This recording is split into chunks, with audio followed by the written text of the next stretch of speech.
Hinduja foundation ने 34,000 से अधिक सिक्कों को एक धरोहर के रूप में आज की वर्तमान पीढ़ी के सामने प्रस्तुत किया है। मैं देख रहा था, हम जो तोल की किसी चीज के बारे में जानते हैं, सबसे पहले दुनिया को अंदर किसी ने दिया था? मनु ने मापक की भी और तोल की पद्धति का एहसास दुनिया को कराया था। आपने देखा होगा उसमें आज भी हमारे यहां बहुत सारे पुराने जो भी धातु हैं उनका मापन हम लोग उसी रूप में लेते हैं।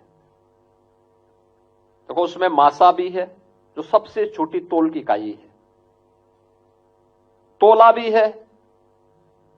मुझे लगता है कि तोला तो अब केवल लोग सोने को ही उसके रूप में लेते हैं, सामान्य उसके रूप में नहीं लेते।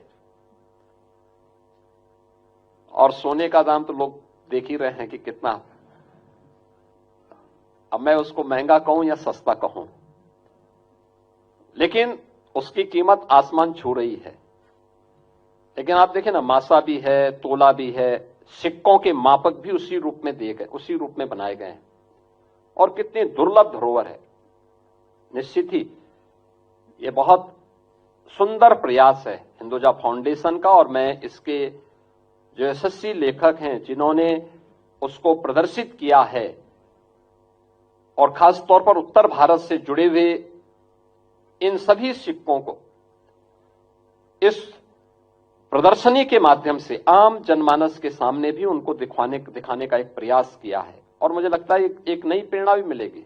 यत्र तत्र बिखरे हुए इस प्रकार के सिक्कों को फिर से इकट्ठा करने का एक अवसर और एक नई प्रेरणा भी हमारी वर्तमान पीढ़ी को प्राप्त होगी। अन्यथा उत्खनन में बहुत सारी जगह निकलते हैं, लोग उसकी कीमत नहीं समझते, फेंक देते हैं, उसको गला देते हैं, किसी अन्य उसमें फेंक देते हैं। लेकिन आज जब मैंने यहां पे देखा उसको, जब यहां पे हम लोग अशोक हिंदुजा जी के साथ जब इसको देख रहे थे, अवलोकन कर रहे थे, और यहां पर वो बता रहे थे कि ये कौन सा सिक्का है, कब का है, किस जनपद से जुड़ा हुआ था, कौन से 16 जो महाजनपद थे उनमें से, यानी मौर्य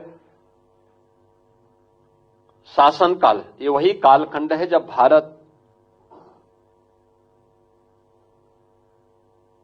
का जो स्वर्ण युग था।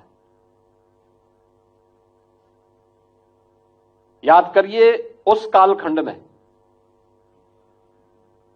दुनिया की इकोनॉमी में, अशोक जी उस समय दुनिया की इकोनॉमी में भारत का जो हिस्सा था